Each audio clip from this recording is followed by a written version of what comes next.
Chapter 1: The Locked Mind. Dark. That's the first thing I remember. Not the kind of dark that comes when you close your eyes, but the kind that eats sound and air and thought. It's a darkness that has a heartbeat. Mine. I don't know how long I've been here. Seconds? Minutes? It feels like falling into a black ocean and never hitting the bottom. Then light. My eyes open. My lungs don't move, but I'm breathing. I can see the room. My room. White walls, bookshelves, the faint smell of expensive cologne and disinfectant. Everything's familiar, but wrong. The way a mirror warps your face when it's cracked. And then I hear it. A laugh. My laugh. But not mine. Get up. You think you can ignore me again? My voice says. Sharper, colder. Takes a second before I realize he's talking to someone else. My head turns on its own. And there he is, my little brother Luke, sitting on the floor. His wrists are tied with something that looks like silk ribbon. But it's too tight. He's shaking. I want to move. To say his name. To stop whatever this is. But I can't even blink on my own. Luke's eyes meet mine, wide. Confused. A little scared. Ethan, please. I didn't. Didn't what? Didn't lie? Didn't talk back? Didn't look down on me? The voice using my mouth cuts in. He grabs Luke by the collar. Pulling him up so close I can see every drop of sweat on my brother's skin. His hand swings. A sharp crack. Luke's head snaps to the side. Inside my mind, I scream. Stop. Stop it. Stop. But nothing happens. The sound echoes inside me, hollow and useless. My body doesn't listen. The stranger controlling it smiles, cruel, satisfied. You always act like a saint. Let's see how long that lasts, he says. Luke doesn't reply. He just bites his lip until blood appears. My stomach twists. That used to be my kid brother. Quiet, brilliant, the kind of boy who made teachers smile and maids whisper that he'd grow up kinder than the rest of us. And now he's here, flinching from me like I'm a monster. I can feel the shape of the smile pulling at my mouth. I want to tear my face off. The stranger picks up a glass of water from the desk, pours it slowly over Luke's head. Then he leans close and says softly, "You're lucky, you know? I could have used something worse." Luke gasps as the cold hits him, his voice breaking. "Ethan, please, what did I do? You exist, that's enough." My mouth says. My vision shakes. It's like the whole world flickers for a second. And I feel myself slide further back into the dark. I try to fight. I shout, kick, claw at the walls of my own mind. But all I hit is nothing. It's like being sealed in glass. Watching a horror movie where you're the villain and the victim both. Somewhere deep inside, I realize something terrifying. This isn't a nightmare. I'm awake. I'm trapped. And the thing in my body isn't me. Time passes strangely after that. Minutes stretch thin. The stranger, the possessor, keeps talking to Luke, voice dripping with something that sounds like hate and delight tangled together. He calls him useless, weak. He knocks him down again. Luke stops answering. The sound of that silence hurts more than anything. I think, for a moment, I see Luke's eyes change. Not fear this time. Something darker. He looks at me like he's memorizing every cruel word, every shove, like he's promising himself something. That's when I understand whatever is happening here is changing him too. And me? I'm the ghost watching it all. The possessor leaves the room eventually, humming under his breath.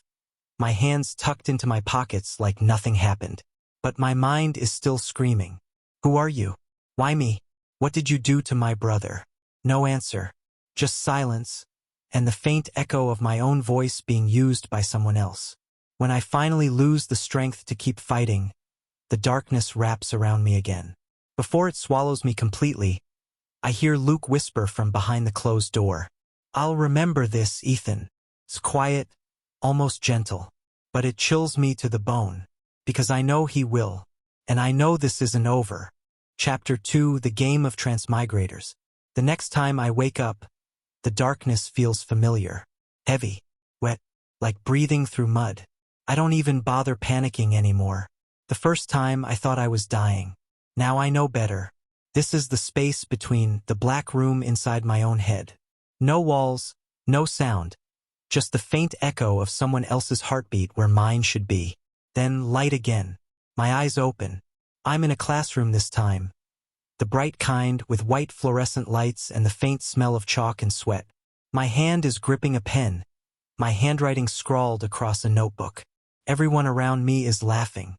And there's Luke. He's sitting 2 desks away, head bowed, surrounded by people pretending not to notice him. I know that posture, the quiet, the stillness. He's learned how to disappear. My mouth moves before I can think. Hey, Luke. His head lifts a little, cautious. Still pretending to be better than everyone? The class chuckles. My heart plummets. No, not again. I try to stop the words, but they come anyway, sharp, practiced, poisonous. What? Too good to say hi to your own brother? Or are you embarrassed to admit we're related? Someone snorts behind me. Another voice adds fuel. Didn't his parents buy him into this school? Figures. My hand slaps the desk. Don't insult my family. Only I can do that. Laughter. Luke just stares at me. Not angry, not scared. Just blank. Like he's already used to it. Inside, I'm clawing at the walls again. The darkness around my mind feels thinner this time. I push. I try to move my hand. For a second, the pen trembles. I think maybe I did it. But then the possessor grins through my face, and I realize it was him. He leans forward, whispering, "Don't look at me like that, Luke. You'll make me feel guilty." A shove. The chair legs scrape loudly as Luke's body jerks back. His bag spills open, papers flying. Everyone laughs again. I scream inside my head, "Stop it." But the sound never leaves. When class ends, the possessor follows him out into the hallway. I can feel the anger under his skin, but it's not mine. It's rehearsed, like he's doing this for someone else's script. He corners Luke near the stairwell. "You think crying's going to make me stop?" "I'm not crying," Luke mutters. His voice has that soft break in it, the kind that used to make me ruffle his hair and tell him to toughen up. But the possessor doesn't know that. Or maybe he doesn't care. My hand rises, open-palmed. The slap is quick, sharp, louder than I remember slaps sounding. Luke's face turns with the hit. For a moment, everything freezes. The possessor smirks. "See? Better when you don't talk back." And then something strange happens. A flicker, like static over a screen.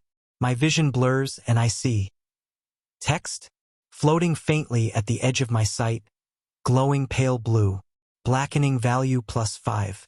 Reward, 100 points. The possessor grins wider. Good start. The words vanish. I'm frozen inside, cold spreading through my bones. What was that? Some kind of hallucination? A dream? But deep inside, I already know it's not. I watch for days, maybe weeks, as this thing inside me repeats the same patterns. Humiliate Luke in front of others. Shove him against lockers. Make cruel jokes at lunch. Pretend to be the golden older brother while pushing him lower, bit by bit. Each time Luke's expression darkens, the words flash again. Blackening value +3, +2, +6.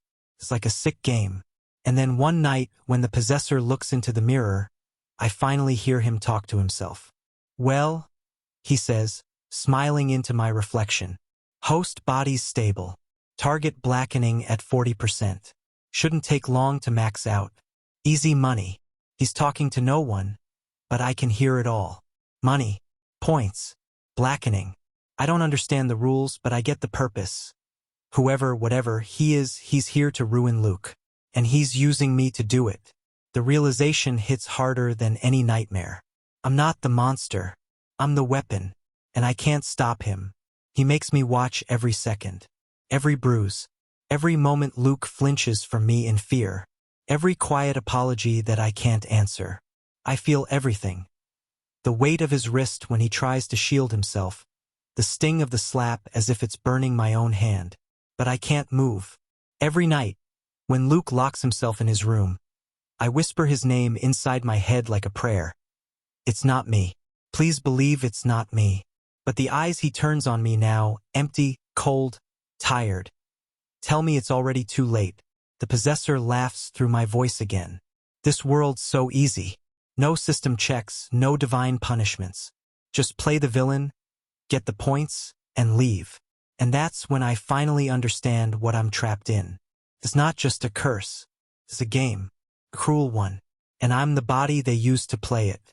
Each new player steps in, takes my skin, and earns rewards for destroying my brother's heart. Then they vanish and another takes their place. I want to believe there's a way to stop it, to break the cycle. But as the days blur together, as Luke's once bright eyes turn darker with every laugh, shove, and slap, I realize something worse. I'm not sure there's anything left of me to save either. Because every time they use my hands to hurt him, a part of me dies with the echo of his voice. And somewhere in the growing silence, I swear I can feel him starting to hate me back. Chapter 3, A Brother Turned Monster. If I could dream, I think I'd dream of before. Before the darkness, before the voices, before the game. Before I became a weapon aimed at my own brother. Back then, Luke used to follow me everywhere. He was smaller, quieter, always a step behind but never too far. When we were kids, I'd walk ahead and pretend not to wait for him. But I always slowed down when his short legs couldn't keep up. "Ethan, wait!" he'd call, panting, his hair sticking up in the wind. I'd roll my eyes, pretending I was annoyed. "Hurry up, shrimp."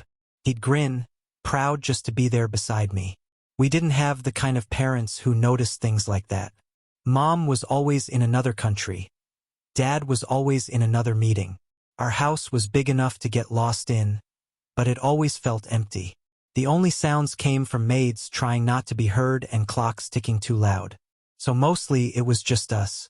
Luke used to draw a lot. Little sketches on napkins or the corners of homework. I'd tease him about it, but I kept every one he gave me. He once drew a picture of the two of us standing under a tree. He gave himself a huge smile and gave me a blank face. When I asked why, he just said, "Because you don't smile much, but that's okay. I'll smile for you." That's the kind of boy he was. And that's the boy I watched die, piece by piece, while I was trapped inside my own mind. Now, whenever I wake up into a new cycle, I can see the difference. Luke's eyes aren't the same. They used to be the color of sunlight through amber. Now they're darker, like the sun went out.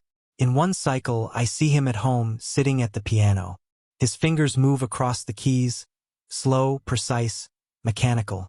The possessor, the one using my body this time, leans against the doorway, smirking. Still playing that sad song? Luke doesn't look up. It's not sad. It's quiet. Same thing. My voice laughs, but it's not my laugh. It's too sharp. He stops playing. "You weren't always like this." The possessor tilts his head. "Oh? Then tell me, what was I like?" Luke's fingers tighten on the piano keys. "You used to protect me." I feel the smirk stretch on my face, and I want to punch it off. The possessor whispers, "Guess I got tired of it." And Luke just nods. Not angry, not hurt, just empty. That look haunts me more than the bruises ever did. I don't know how long it's been, how many cycles. Time doesn't work the same way in here. Sometimes the world goes still, and I'm floating in blackness, unable to breathe or think. Then I wake up again, and days have passed. Each new possessor is different. Some cruel, some lazy, some pretending to care. But they all have one goal: raise Luke's blackening value. Earn their rewards. Leave. One made me break Luke's sketchbook. Another forced him to kneel in the rain until he fainted. One recorded him crying and sent it to his classmates. Every time I watched. Every time I screamed. And every time, a little more of Luke's warmth vanished. Once, I saw him standing in front of a mirror, staring at his own reflection. His knuckles were white from gripping the edge of the sink. He whispered, "It doesn't hurt anymore." That scared me more than anything. There's a night I remember more clearly than the others. The possessor had just left Luke locked in the guest room. I could hear him breathing, quiet but not asleep. Through the door, he said softly, "Ethan, if you hate me, you should have just said it." And for 1 second, I thought maybe, just maybe, he could hear me. I tried. God, I tried. I screamed until my throat bled in the darkness. I don't hate you. It's not me, Luke, please. But he didn't answer. He just said, "I get it now. People stop being good when no one cares if they are." That was the night I realized something had changed inside him. He didn't cry anymore, didn't beg, didn't even flinch. He looked at me with quiet, calculating eyes that seemed to see through every lie, every fake smile. It was the birth of something cold, something patient, something dangerous. The next cycle begins the same way. Me waking up, someone else in control, Luke somewhere nearby. But this time, when the possessor tries to push him, Luke doesn't stumble. He catches the possessor's wrist. For the first time, I see fear flicker in the eyes of the person inside me. Luke's voice is calm, almost gentle. "You should stop." "Or what?" my mouth says. He smiles, slow and small. "Or one day you won't wake up again."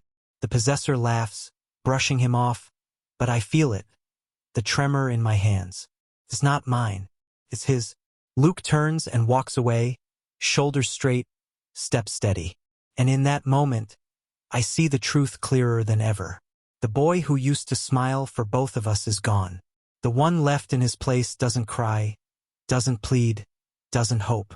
He's waiting for the moment I fall. And I think I deserve it. Sometimes, when I'm trapped in the dark, I wonder what would have happened if our parents had ever looked up from their work, if they'd seen what was happening in their own house, if they'd noticed that their perfect sons were breaking in silence. Maybe none of this would have happened, but they didn't. And now, Luke isn't the soft boy drawing in the corners of paper anymore. He's something else, a mirror of what they made him, and what I helped make him. Even if I wasn't the one holding the knife, I still watched him bleed. And somewhere in the darkness, a thought keeps echoing. Quiet, relentless, true. If Luke's turning into a monster, then I'm the one who taught him how. Chapter 4, Cycle 27, Hunger. When I open my eyes again, I know it's a new one. The air feels heavier, the light duller. The body moves without me again. Another stranger inside my skin. Cycle 27. That's what I've started calling them in my head. I count them because if I don't, I'll lose what's left of myself. The man in control this time hums while looking into the mirror. "This body's not bad," he says, turning my face side to side. "Pretty, rich, perfect for the villain role." I feel his satisfaction like oil sliding under my skin. He's not here to live my life, he's here to play it. The room looks the same, but something in it has changed. The air smells of dust and something faintly sour. The maids are gone. The curtains are closed. And Luke's sitting on the floor near the bed, knees pulled up, his hair longer than I remember. His face looks thinner. His eyes look colder. He doesn't look up when I walk in. "Still pretending you're sick? You haven't eaten all day, right? Or was it 2 days?" The possessor asks, voice light, playful, like this is a game. Luke's voice is hoarse. "You locked the fridge." The possessor laughs. "You should have tried harder." I feel my stomach twist. Not from hunger, but disgust. I know what's coming. He grabs a sandwich from the plate on the desk, lifts it slowly, and takes a bite in front of Luke. Crumbs fall onto the floor. Luke's eyes follow them, small and desperate. "Hungry." Luke doesn't answer. He just stares at the food like it's a dream. "Beg," my voice says. Inside, I explode. "Don't. Please, stop. Don't say that." But my mouth smirks, my tone soft and cruel. "Beg me and I'll feed you." Luke's jaw tightens. "Go to hell." The possessor shrugs. "Suit yourself." He tosses the sandwich into the trash, walks out humming. And I can't move. I can't scream. I can't fix what's happening. 3 days pass. I watch every second. Luke drinks tap water from the sink. He looks for leftovers when the possessor leaves the room. The house is so quiet it feels like the walls are listening. Once, I see him find a piece of bread under the table. He wipes it with his sleeve and eats it slowly, like it's the best thing he's ever had. I've never hated myself more than I do now. Move. Do something. Hit him. Stop him. I push against the void harder than before. My vision flickers just for a second. My fingers twitch. Luke notices. He freezes. Looks up. "Ethan," he whispers. And for that tiny second I feel it, connection. My heart slams against my ribs, and I push again. "Luke," I try to shout, but the possessor jerks my body back like a puppet master cutting the strings. Control slips away again. The possessor frowns, glancing around like he sensed something. Weird. System glitch. Then he shrugs and keeps walking.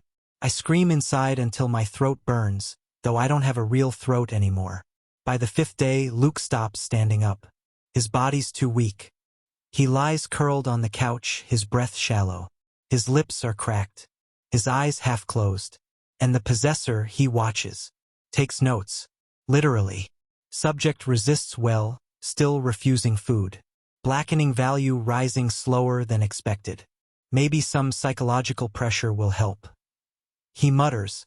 He kneels beside Luke and whispers, "Do you think Mom or Dad would care if you died right here? Should I call them?" Oh wait, they'd be too busy counting their money. Luke doesn't move. He just stares at nothing. I can't even cry. Every time I try to fight, I hit a wall. I punch, I claw, I beg the void to let me through. I imagine shattering it, breaking the skin between me and the world. But all I get is silence. That night, I hear him moving again. Luke. Slow steps. Weak. He goes to the trash bin. Takes out the old sandwich from days ago. It's moldy now, but he eats it anyway.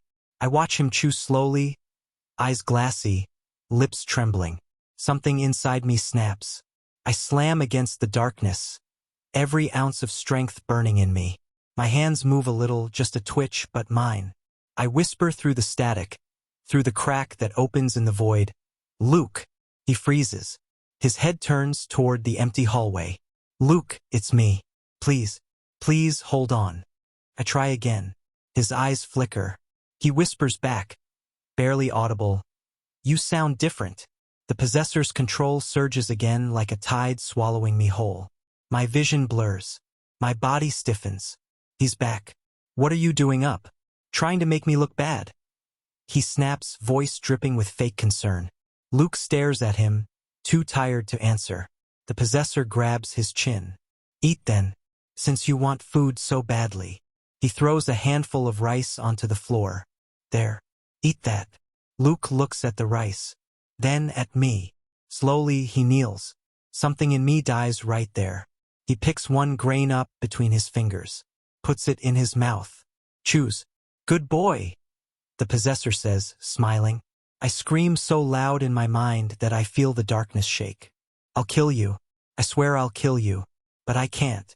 The possessor yawns, stretches, and leaves the room. The door clicks shut. Luke stays there for a while. Then he whispers, "You're not Ethan anymore." I want to tell him he's right, that I'm still here, just trapped, that I'm fighting. But the darkness doesn't care about wanting. That night, while he sleeps curled on the floor, I whisper again, though I know he can't hear me. "I'm sorry," over and over, until the words lose meaning. By the 7th day, Luke's eyes are colder than ever, but he doesn't look weak anymore. He looks resolved, like hunger burned away something human and left steel behind. And I finally understand what the Transmigrators don't see. They think they're breaking him, but they're building something else instead. Something dangerous. Something that will one day look at me and see not a brother, but the monster who made him starve. Chapter 5, Cycle 52.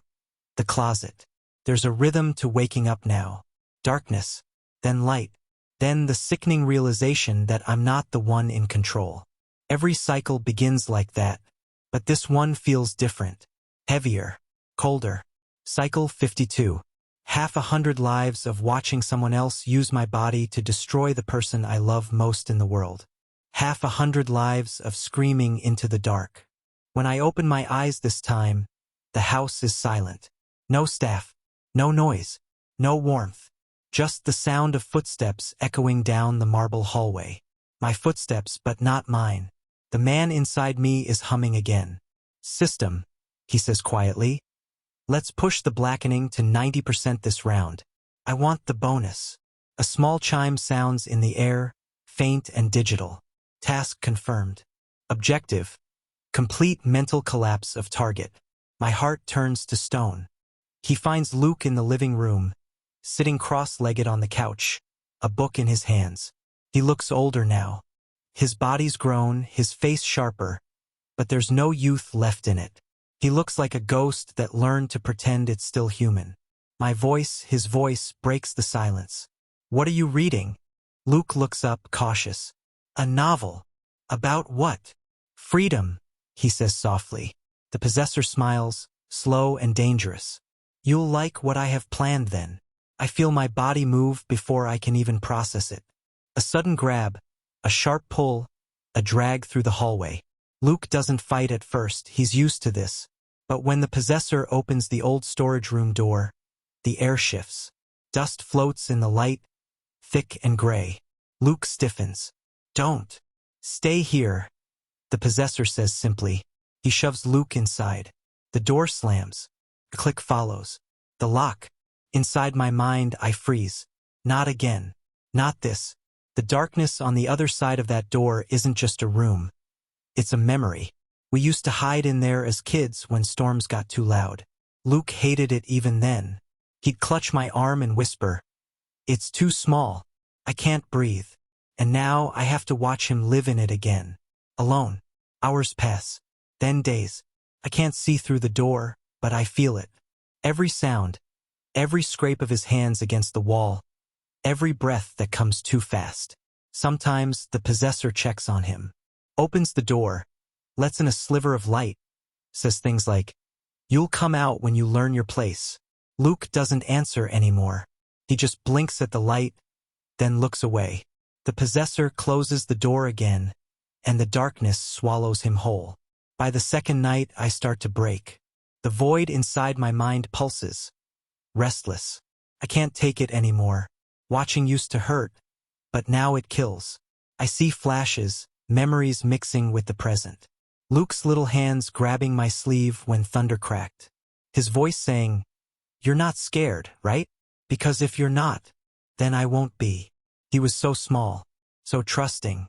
And now he's in that same dark, trembling alone because of me. I start clawing at the barrier again, harder than ever before. Feels like tearing my soul apart, but I don't care. "Let me out, let me out." I whisper.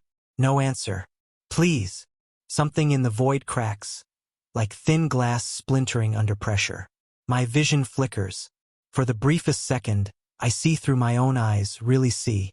Luke's there, sitting in the dark. His head is down. His lips are pale. He's whispering to himself, too quiet to hear. "Luke!" I shout. He lifts his head. His eyes, they look right at me, through me. "Ethan?" For that tiny moment, I exist again. "I'm sorry, it's not me. It's not," I whisper, and then I'm ripped away, slammed back into the dark. The possessor takes control again, shaking my head like brushing off a bad dream. "Weird glitch," he mutters. He walks away from the door, leaves Luke there, leaves me screaming silently inside. By the fourth day, Luke stops talking, stops moving. When the possessor finally opens the door again, I see him sitting on the floor, knees to his chest, his face blank. His eyes, the light is gone. No anger, no fear, just nothing. The possessor crouches. "Ready to behave?" No answer. "Suit yourself." The door closes again. Something inside me snaps completely. I don't know how long I fight, but I fight like I've never fought before. I burn myself on the edges of my own mind trying to break through. Every memory, every regret, every ounce of guilt turns into raw force. Images flash, Luke's smile, Luke's drawings, the sound of his laugh. I hold on to them like weapons. I swear, if I ever get out, I'll fix this. I'll make it right, no matter what it costs. I whisper into the void, and for the first time the darkness listens. A faint spark appears, tiny and trembling, like a candle trying to live in a storm. It's weak, but it's mine. By the end of the week, Luke comes out of the closet. He doesn't stumble. He doesn't cry. He just walks past the possessor, straight-backed, quiet. The possessor laughs and says, "You're free now. Don't make me do it again." Luke pauses at the stairs, turns slightly. He says one thing before he disappears into the hall. "You already did." His voice is calm, but it cuts deeper than any scream. And as I watch him vanish, I realize something I can't forget. He's not breaking anymore. He's hardening. And one day, when I finally escape this prison, when I finally get my body back, he'll be waiting for me, and maybe he'll make me pay for every second of this hell. Chapter 6, Cycle 73. The Beginnings of Hatred. When the darkness lifts this time, I don't even wonder which number it is. I know. Cycle 73. I can feel it in the air, thick and tense, like the world is holding its breath before a storm. Every time I wake, I lose another piece of myself. The only thing keeping me sane is the memory of Luke's voice, small and warm, calling me Ethan, like it still meant something good. But that voice doesn't exist anymore. The Luke standing in front of me now is not that boy. He's taller, his shoulders broader, his smile gone. Even the way he breathes feels deliberate, quiet, measured. He doesn't react when my body walks into the room. He just looks up, eyes dark and unreadable. And for the first time, I feel it. Not fear, not sadness, but something worse. Hatred. It's not loud or explosive.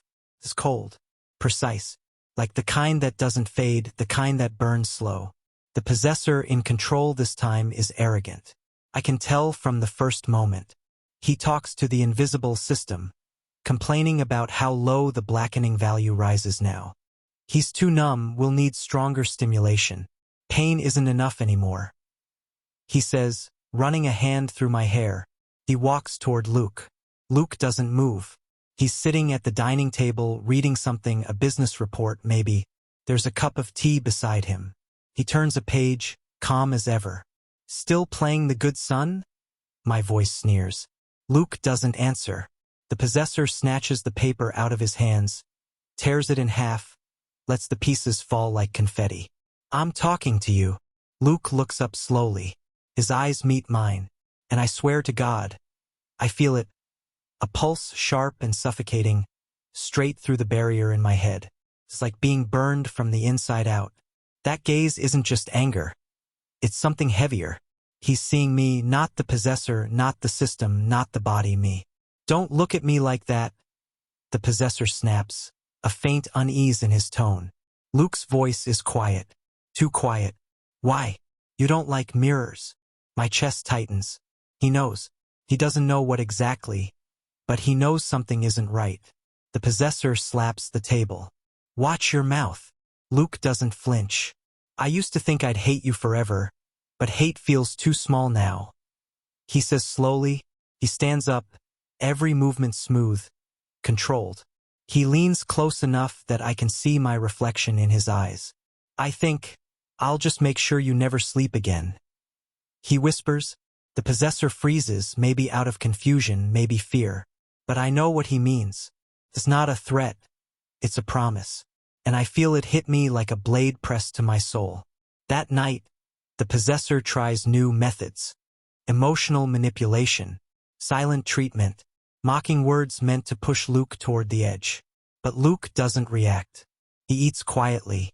He walks away when spoken to, until the possessor follows him down the hallway and grabs his wrist. That's when Luke turns. It's not the movement that scares me. It's his eyes. No rage, no fear, just something calm and cold enough to make the air freeze.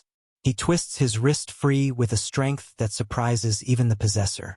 "Don't touch me again," he says. "Or what?" Luke leans forward, so close our noses almost touch. "Or you'll find out what it feels like to be trapped." The words hit me harder than anything else could have. Because he's right. I'm trapped. And for the first time, I wonder if he somehow feels me there. If he senses that the brother he once loved is buried inside the monster standing in front of him. The possessor laughs awkwardly, trying to shake off the tension. But his hand trembles when he steps back. When Luke leaves, he doesn't slam the door. He just shuts it quietly. That silence feels heavier than any scream. Days pass like this. The possessor grows nervous. Luke grows colder. Every look, every gesture feels deliberate, as if he's already planning something. I notice little things. The way he locks his door at night. The way he writes notes and hides them in his drawer. The faint smile that appears whenever I lose my temper. He's not scared anymore. He's waiting. And every time our eyes meet, I can feel his hatred bleed through, sharp enough to slice through the wall between us. It hurts not just because it's directed at me, but because I deserve it. I should have fought harder. I should have broken free earlier. I should have protected him before he became this. Now I'm just the ghost behind his tormentor's eyes, watching the person I broke learn to smile in the dark. One evening, the possessor orders takeout. Luke doesn't come down to eat. He hasn't in days. The possessor shrugs and takes the food upstairs himself. He knocks on Luke's door once, twice. No answer. He opens it anyway. The room is spotless. Empty. The possessor frowns. Checks the bathroom. The balcony. Nothing. Then he turns and stops. Luke's standing right behind him. "How long were you watching?" Luke interrupts. His tone is casual. "Long enough." The possessor takes a step back. "What are you?" Luke smiles, but it's not a nice smile. "Don't worry. I won't touch you. Not yet." He tilts his head. "You've hurt me for so long. I want you to see what you've made." Then he walks past, brushing my shoulder. For a second, our skin touches, and I feel it again, that pulse of something raw and electric tearing through the barrier. His voice echoes inside me like a whisper. "I see you." The possessor shivers, rubbing the back of his neck. Weird, but I know it's real. For the first time since this nightmare began, I'm sure Luke senses me. The real me, buried underneath. And for the first time, the hatred he feels isn't just for the monster using my body.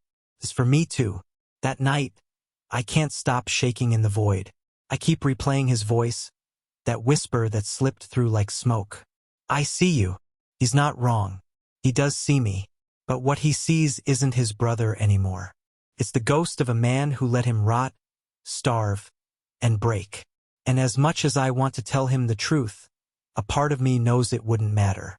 Because even if I explained everything, he'd still look at me with those same eyes. Eyes that no longer cry, only burn. The boy I loved is gone. And what's left of him has learned how to hate. Chapter 7, Cycle 99. The breaking point. Starts the same way it always does. A breath that isn't mine. A movement I didn't choose. A smile I'd never wear. But this time, something's different. The air feels wrong. Heavy. Like it's soaked in gasoline and waiting for a spark. Cycle 99. The last one before the system resets or ends me for good. I can feel it in my bones. The void that's held me prisoner for years trembles like it knows something's coming. I should be used to it by now. The pain. The helplessness. The endless loop of watching my own hands hurt the one person I swore I'd protect. But I'm not. And when I see Luke again, standing in the center of the room with his wrists bound and blood trailing down his temple, something deep inside me shatters. He's older now, harder. The soft edges are gone.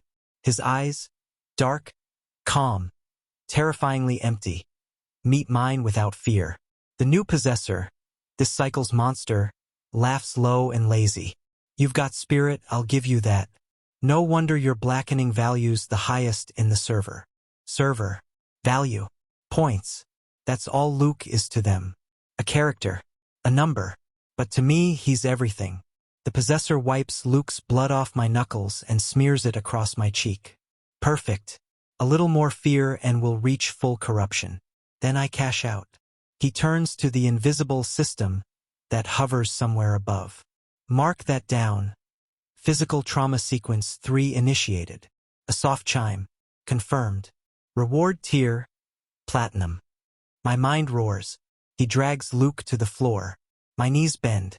My hands lift. I try to stop it, to freeze even one finger. But the barrier holds strong. It's like drowning in my own body. Luke doesn't beg. He just stares up at me, sweat and blood running together on his face. "Are you done yet?" he asks, voice low and steady. The possessor laughs again. "Not even close." Punch lands. Then another. The sound of bone meeting skin echoes through the room. I scream. Not out loud. The real me can't make a sound, but inside, I'm tearing myself apart. Every hit feels like it lands on me. Luke coughs, red spilling from his mouth, but even that doesn't make him flinch. His eyes never leave mine. He's not looking at the possessor. He's looking at me, and in that look, I see everything. The years of pain, the confusion, the betrayal, the quiet, festering hate. Something snaps. It's not dramatic. There's no explosion, no flash, just silence. Then a crack. A tiny, trembling fracture in the dark cage I've lived in for years. The void starts to shake. I push, harder than I ever have. My thoughts slam against the barrier until my skull feels like it's going to split open. I hear my own voice echo back at me. Hoarse, desperate. Enough! The possessor freezes. My vision flickers. For a moment we're both inside, him, the intruder, and me, the rightful owner. He snarls, panicked. What the hell? System. Lock him down. Error. Host consciousness rising. I feel it, the chain around my soul breaking link by link. He tries to grab control again, forcing my body to move, to hit Luke once more. But my hand stops midair. He gasps. You, how? I don't answer. I shove him. Not physically, but mentally. A violent, white-hot force I didn't know I still had. He screams. His voice echoes and distorts, turning into static, then fading into nothing. And suddenly, I'm standing there. Really standing. Breathing. Controlling my body for the first time in what feels like forever. The world is too bright. Too real. My chest rises and falls, and I can feel every breath like a miracle and a curse all at once. My hands are covered in blood. His blood. Luke's lying on the floor, his chest rising shallowly. His lips are split. His knuckles are raw. He looks up at me through swollen eyes. Another one? His voice is faint, flat. I drop to my knees. My throat burns. Luke! I whisper. It's me. He blinks slowly, like he's hearing a language he doesn't remember. Luke, it's really me. Ethan. I swear. He laughs, soft and broken. You think that makes it better? No, it doesn't. I choke. I reach for him, but he flinches away like my touch burns. I didn't do this, people took me. I try again, the words trembling. I don't care. He cuts in. His tone is calm, too calm. Even if I wasn't the one behind it, it was my body. My voice. My eyes that watched him break. He doesn't want my apology. He wants something no one can give him back. Luke, I'm sorry. I say again, softer. He stares for a long time, unreadable. Then he gives me the smallest smile. Not kind, not cruel, just empty. Sorry won't save you, Ethan. Before I can speak, his hand moves. Something hard slams into my shoulder. A shard of glass, small but sharp enough to slice deep. Pain floods my arm. He pushes himself up, swaying slightly. You'll get to feel it now. Every bruise, every hunger, every scream. You'll remember it for me. He whispers. I can't move. I don't even try. Because maybe he's right again. Maybe I deserve it.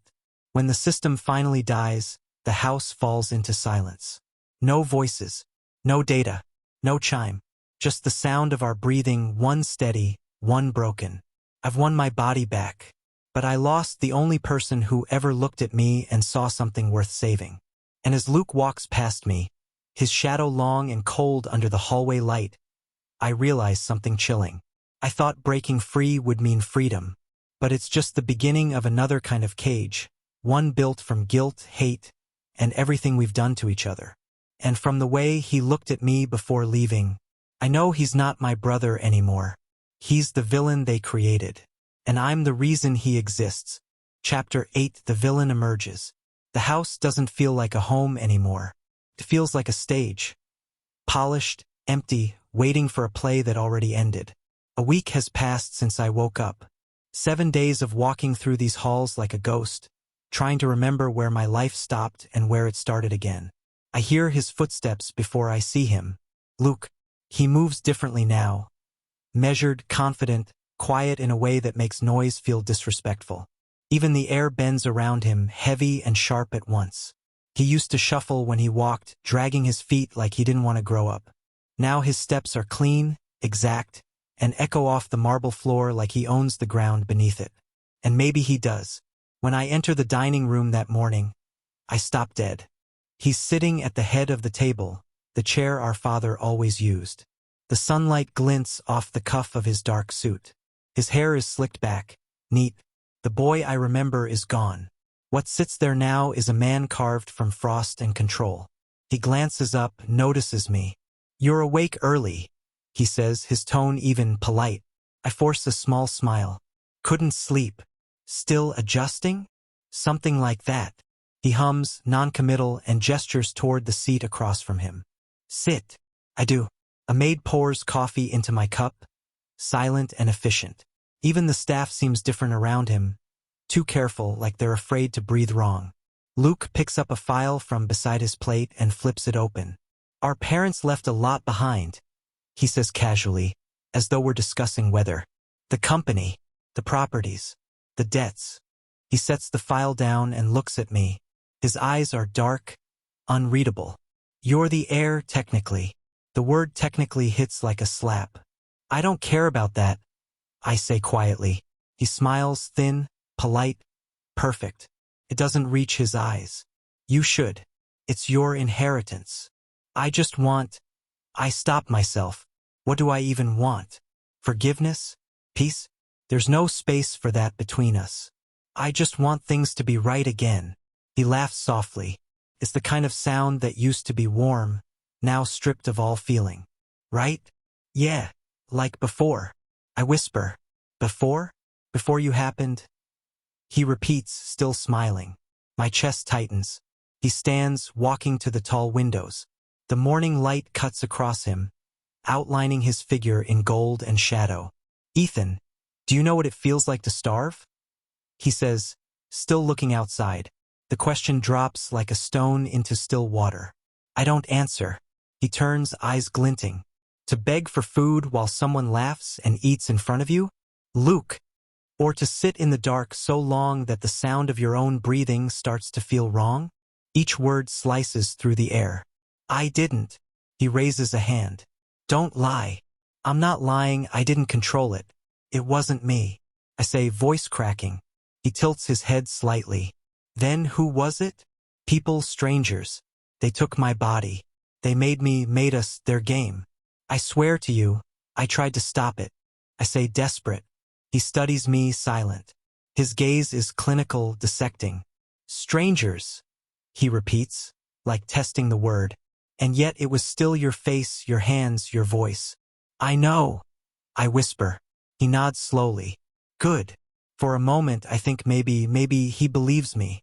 Then he sets his cup down and says, "The lawyers will be here at noon to finalize the transfer. I want you there." "Transfer?" "Everything, the company, the accounts, the holdings." He says smoothly. I blink. "You're giving them to me?"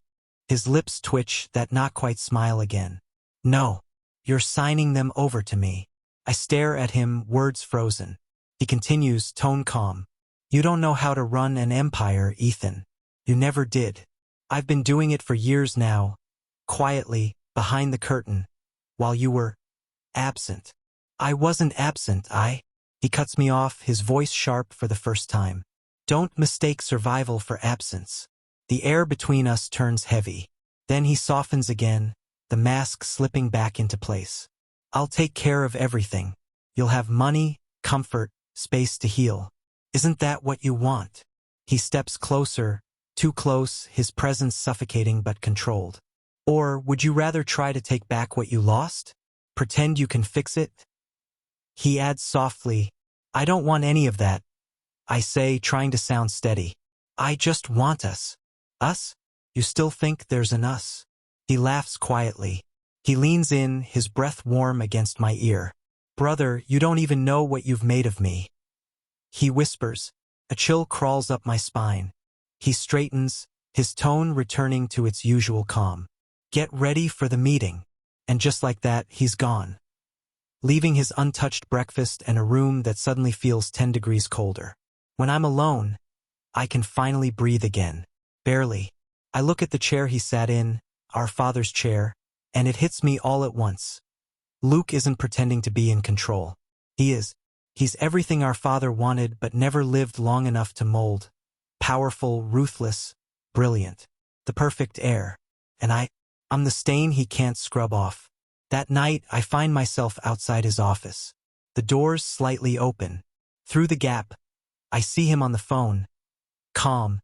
Commanding. The glow from his laptop reflecting off his face. Yes, sell the overseas branch. Move the funds to a private account.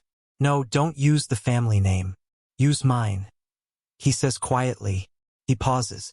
Yes, only mine. There's a silence, then he adds. And tell them my brother won't be attending tomorrow's event. He's recovering.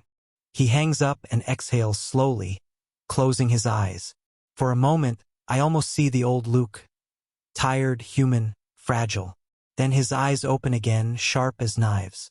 He turns slightly, and for a heartbeat, I think he's looking straight at me. I told you to rest, Ethan, he says. My hand freezes on the doorframe. He can't see me from there. He shouldn't be able to. But his voice is calm, sure. Don't eavesdrop. It's rude. I step back, my chest tight. When I reach my room, I shut the door and press my back against it. My pulse won't slow down. He knew I was there. He always knows. And as I stand there in the dark, one thought crawls up my spine and settles deep inside me like a warning. The boy I used to protect is gone. And the man who took his place isn't just stronger. He's dangerous. Chapter 9, Retribution. The house feels smaller now. Not because of its size, but because every door opens only when he allows it. Luke doesn't raise his voice. He doesn't threaten me. He doesn't have to. Control, for him, has become an art.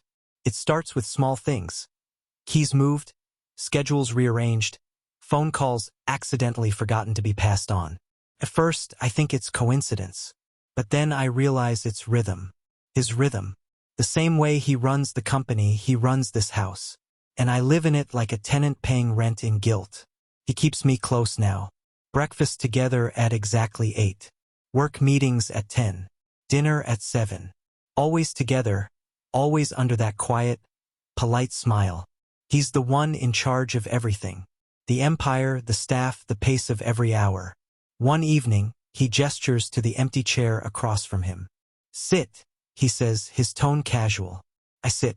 You didn't eat lunch, he remarks. I wasn't hungry. He studies me, fingers tapping the table. You used to watch me skip meals and tell me discipline was important. He says. I flinch. That wasn't me. He smiles faintly. No, but it was your voice. I can't argue. The words die in my throat. He pushes a plate toward me. Eat. I obey, because I don't know what else to do. He never touches me, but every moment with him feels like standing under a storm you can't see, only hear rumbling somewhere far off. He walks past me in the hall, close enough for our sleeves to brush. He asks questions he already knows the answers to. He tells stories about the company's growth. And I listen. I nod, because part of me is proud, and part of me knows he's doing it to remind me that he no longer needs me at all. Late one night, he finds me in the library. I've been there for hours, reading the same paragraph over and over. You're still awake, he says. Couldn't sleep. He steps inside, the light catching on his wristwatch. You keep saying that. Maybe you're not tired enough. I don't understand until he adds, guilt is heavy. Keeps you moving. I look up at him. If this is about revenge, then fine. I deserve it. But don't. Revenge? Is that what you think this is? He interrupts, amused. He walks closer, stops just out of reach. I'm not hurting you, Ethan. I'm just showing you what it feels like to have your life arranged by someone else's will. That's the same thing, I whisper. No, he says softly. Every time he says my name, I feel the distance grow. Sometimes I think I catch glimpses of the boy I knew. The one who used to chase sunlight through the garden, who'd fall asleep on my shoulder during long car rides. But when I blink, he's gone, replaced by this calm, unreadable man who never loses control. And yet, in quiet moments when he forgets to keep the mask on, I see it. The hurt. The small flicker of something raw and tired behind his eyes. Maybe this is his way of surviving it, by becoming the one no one can break. And maybe my punishment is to understand him too well. Days blur into weeks. I start keeping a journal, not to write apologies, but to remember who I am beneath the guilt.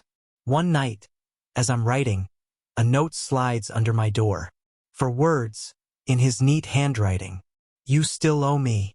No signature, no threat, just a statement. And I realize he's right. Whatever comes next, whatever he decides I should pay, I'll take it. Because every time I look at him, I see the person I failed to save. And the man he became because of it. Chapter 10, The Confession. There's a limit to how long a person can carry silence before it starts to crush them. Luke is in his office again. He practically lives there now, working late, always composed, every move planned and deliberate. He doesn't lose control. Not ever. I used to think I envied that. Now I just find it terrifying. I stand at the door for a long time, my hand hovering over the handle. There's no plan, no speech prepared. Just the weight of everything I've never said pressing against my ribs like it's trying to escape. I finally push the door open. He doesn't look up right away. He's sitting behind the desk, phone pressed to his ear, eyes fixed on the computer screen. His voice is calm, steady, giving orders, analyzing numbers, commanding entire departments like he's born for it. When he ends the call, his gaze flicks to me briefly before returning to the documents in front of him. You're still awake again, he says. I step closer, swallowing the tightness in my throat. We need to talk. I'm busy. It's important. He sets his pen down and leans back slightly in his chair. You said that last time and the time before that. What's next? Another apology you don't mean? He says, his tone almost bored. I flinch. His words are sharp, but his voice stays calm, too calm. That's what makes it hurt more. I move closer to the desk. I'm not here to apologize. That gets his attention. His eyes finally meet mine, cool, unreadable. Then what are you here for? I take a deep breath. To tell you the truth. He studies me silent. So I start talking.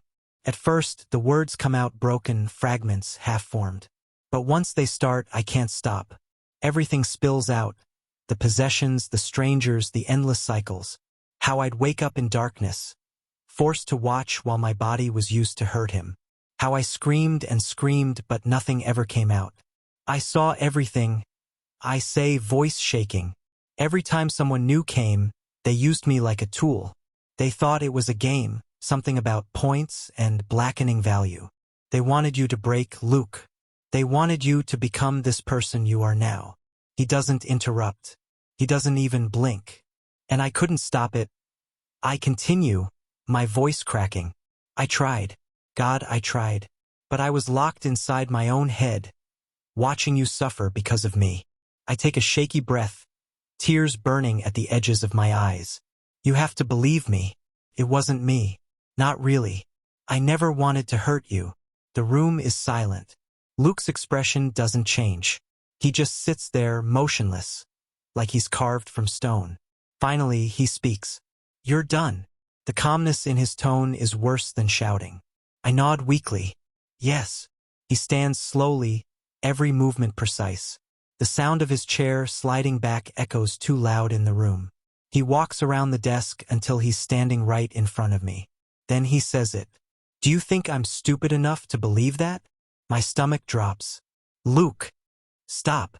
You really expect me to believe that some mysterious people from another world possessed your body for years? That you just stood there, helpless, watching? His voice is quiet but sharp enough to cut through bone. It's the truth. You think I'd make something like that up? I say, desperation clawing through my chest. He laughs short, humorless. I think you'll say whatever makes you feel better. That's not fair. Fair. His voice rises slightly, just for a second, before it steadies again. You think fair exists between us anymore? I shake my head. I know I don't deserve your forgiveness, But I just want you to know what really happened. He looks at me for a long moment. Then he says softly, "You know what's funny? For years, I wished you'd just say you were sorry, that you'd look me in the eyes and admit it. But now," he takes a step closer, his breath cold against my skin. "Now that you finally talk, it's just another lie." I feel something inside me splinter. "It's not a lie," I whisper. He tilts his head slightly, studying me like he's dissecting a stranger. "Even if it were true, even if I believed you, you still stood by and watched. So tell me, Ethan, how is that any different?" The room spins. There's no answer to that. Not one that will make him see the truth or forgive or even understand. He straightens, his expression closing off again. "You can keep your stories, they don't change anything. Not what happened. Not what you did." He says coldly, "Luke, please. Go to sleep, you look tired." He says, turning away. I stand there for a long time, the rain still whispering against the windows. He sits back down at his desk, picks up his pen, and starts working again like nothing happened. Like my confession was just background noise, another thing to file away and forget. I leave quietly, my chest burning. In the hallway, I stop by one of the mirrors. My reflection looks hollow, pale, eyes rimmed red. I almost don't recognize myself. I told him everything, every secret, every truth, and somehow it made things worse.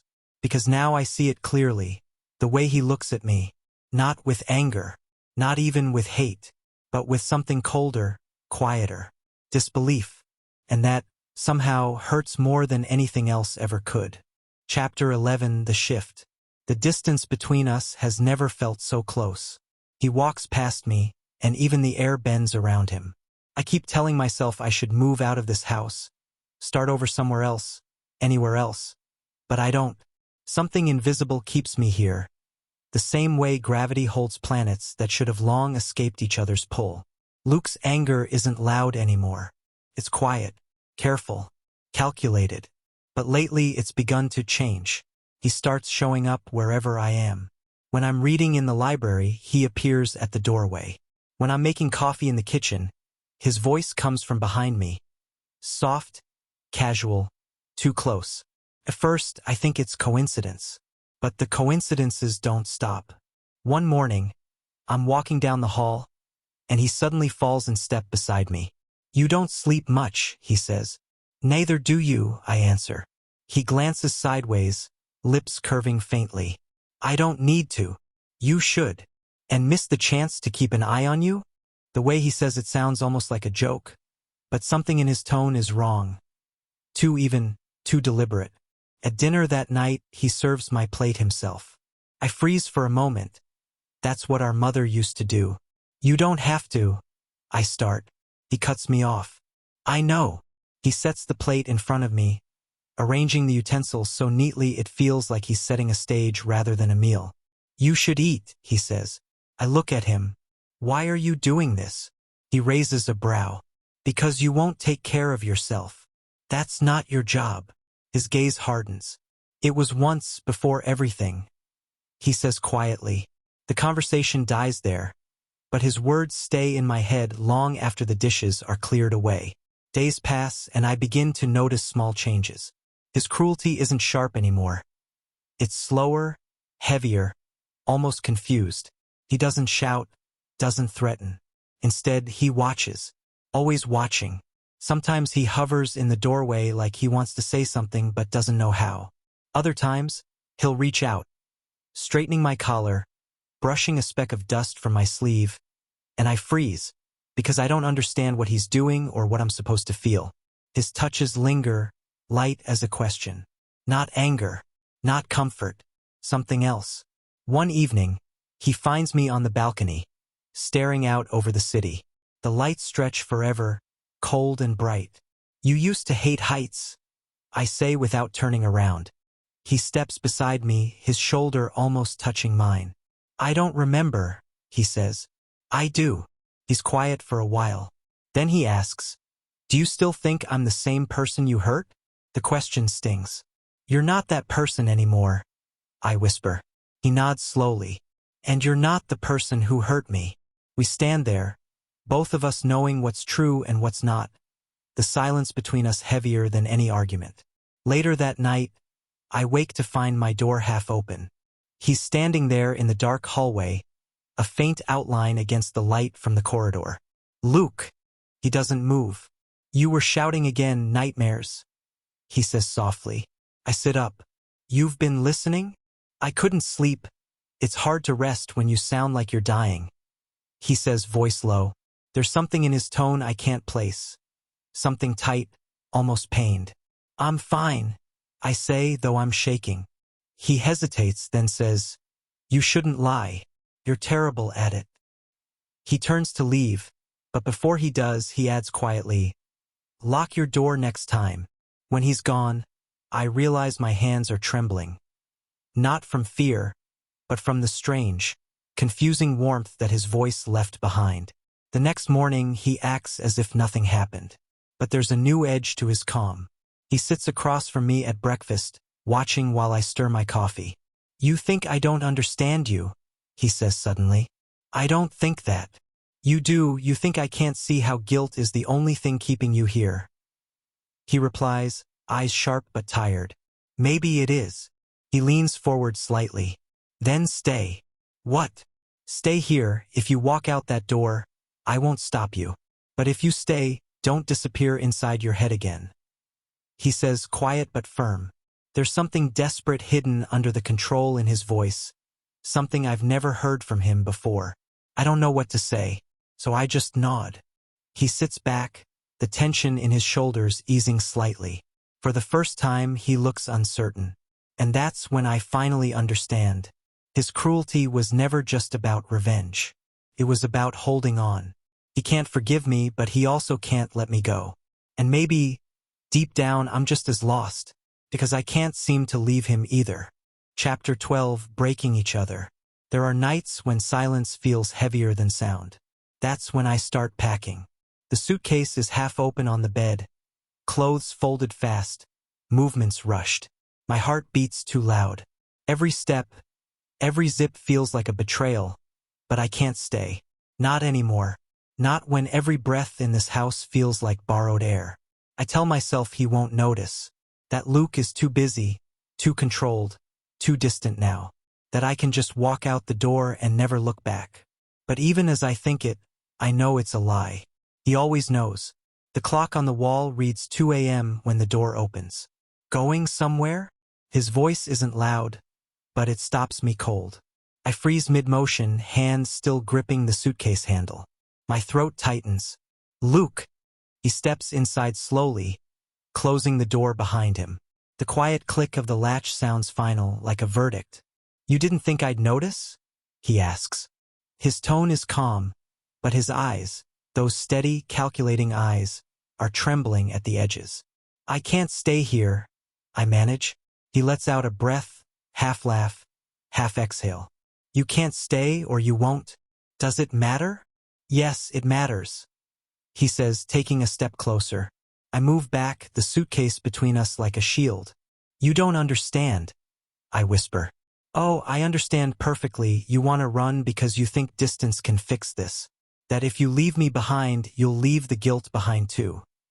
He says, voice tightening. That's not it. Then what is it, Ethan? Tell me. I can't.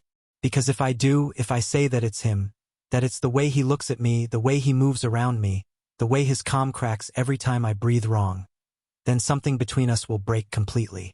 But it's already breaking. He takes another step closer. Say it, he demands quietly. I can't. Say it. The sound of his voice makes me flinch. Not because he's shouting, but because he sounds desperate.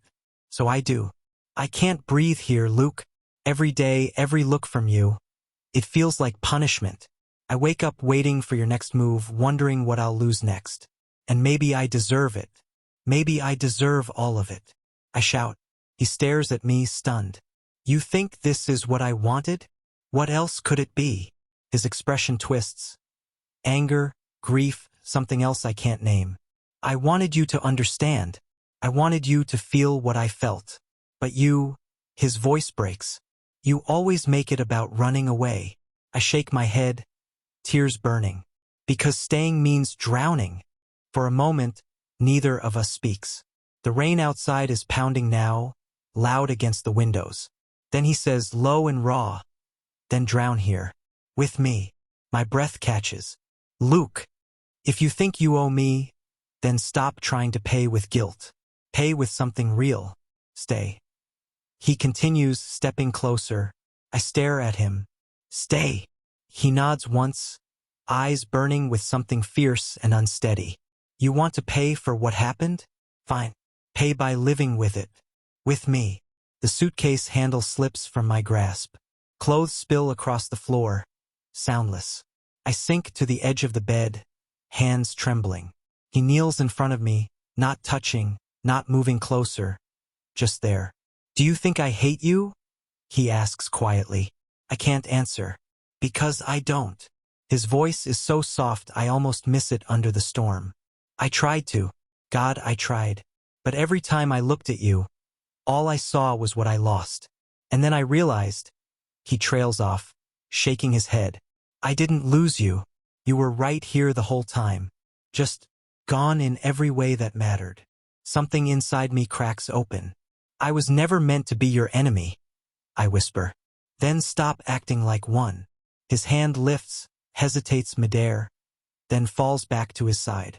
You don't have to love me, Ethan, but don't leave, he says quietly. When he leaves, I sit there for a long time, staring at the half-packed suitcase. The rain slows to a soft drizzle, a faint rhythm against the windows. I unpack each item slowly, folding them one by one, laying them back where they belong. Maybe he's right. Maybe running won't fix anything. But staying might break us both. Still, for reasons I can't explain, I stay. Chapter 13. Cycle 100. I wake to the sound of silence. The kind that isn't empty, but full, like the world is holding its breath. Luke is next to me on the couch, asleep, one arm still draped across the edge where my shoulder had been. His expression is peaceful for once. Too peaceful. It scares me more than his anger ever did. I blink. The room starts to blur. The lights dim, the walls dissolve, and then, just like that, I'm not in the house anymore. I'm back in the darkness. The air is weightless. The ground feels both solid and endless beneath my feet. I know this place, the cold void where I was trapped through 99 lives. But something is different. It's quiet. No whispers. No laughter. Just stillness. And then I see him. Luke. He's standing a few feet away, dressed exactly as he was moments ago. Barefoot, eyes calm, the faintest shimmer of light outlining him. For a second, I can't speak. Luke. He nods slowly. You're here again. I don't understand. You shouldn't be able to follow me here. He walks closer, his steps soft in the nothingness. I told you I wouldn't let you go anywhere alone again. My throat tightens. This is where it started. The Transmigrators came from here. Used this place to take me, to hurt you. His gaze doesn't waver. Then it ends here too. How can you be so sure? He stops right in front of me. The faint glow around him flickers, and his voice turns quiet, almost gentle. Because I'm here. And this time you're not facing it alone. The void hums as if waking. Shadows ripple beneath our feet. I can feel the pull, the old hunger of the cycle, asking me to surrender. It's calling again. The next one's coming. Luke reaches out, his hand finding mine. His grip is steady, warm, grounding. No, it's over, he says. The sound of his voice steadies me. I can feel the world trembling under his certainty. He steps closer until I can feel the heat of him, his breath brushing my face. They took everything from you, from us. But not this. Not now. I can't hold back the tears anymore. Luke. I tried to fight them, every single time. But I couldn't stop what they did to you. I know. You don't. You can't. I saw every moment. And I never forgave myself. My voice breaks. He exhales, and something raw flashes in his eyes. Then let me forgive you. He lifts his hands, hesitating for only a heartbeat, then cups my face gently. His thumbs trace slow, trembling lines under my eyes, wiping away what's left of the tears. The void quiets. The hum softens like it's listening. He leans forward, pressing his forehead against mine. The contact is soft but electric, a bridge between two lives torn apart 100 times. His voice is barely a whisper. No more cycles. If you leave again, I'll follow. The words sink into me like light into dark water. I close my eyes, breathing him in, the warmth, the steadiness, the quiet truth that lives between us. The darkness begins to crumble. Cracks of gold light break through the emptiness, spreading like veins through the void. I can feel it disintegrating beneath us, the end of the system, the end of everything that kept us chained. Luke's hands stay on my face, firm, unshaken. Ethan, whatever happens next, remember this. The light grows brighter, swallowing the edges of his form. I cling to his hands, afraid of losing him again. He smiles faintly. You're free now. The void explodes into light. When I open my eyes, we're back on the couch. The night is still. The city hums outside, alive and ordinary. Luke blinks awake beside me, eyes dazed. Ethan, I'm here. He exhales in relief, resting his head back against the couch. For a long time, neither of us says anything. Then he reaches over, fingers brushing mine. It's really over, isn't it? I nod slowly. Yeah, I think it is. He closes his eyes. Good. I look at him, the shadows under his eyes, the faint curve of exhaustion softening his face. The man who once scared the world now looks human. I reach out, mirroring what he did before, my hands cradling his face. He opens his eyes, startled. I told you, you don't have to protect me anymore. I whisper. He studies me, searching my face for something unseen. Then he leans back, closing his eyes. Then, quietly, he says, Ethan, I've been lying to myself. His tone makes me still. About what? He exhales a low, tired sound. About why I kept you here. Why I couldn't let you go. My pulse quickens. You said it was because you didn't want to lose me. It's more than that. It's because I can't stop loving you, he whispers. I blink, unable to move. The words hit harder than anything that came before. Not because of how he says them, but because of what they mean. He continues, voice rough, steady but trembling at the edges. I told myself it was revenge, that keeping you close was punishment, that it made things even. But every time you looked at me with that guilt in your eyes, every time you flinched away from me, I felt it.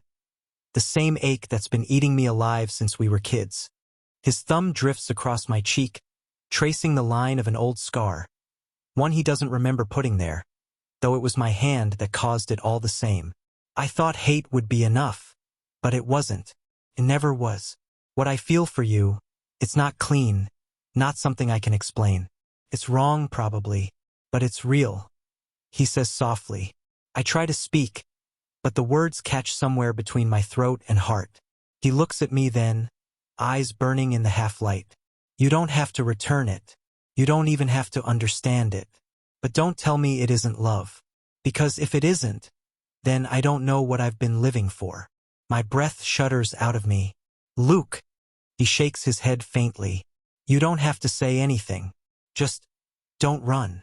There's no anger in his tone anymore. No trace of the man who once held his pain like a weapon. Then he grabbed me by the neck and kissed me.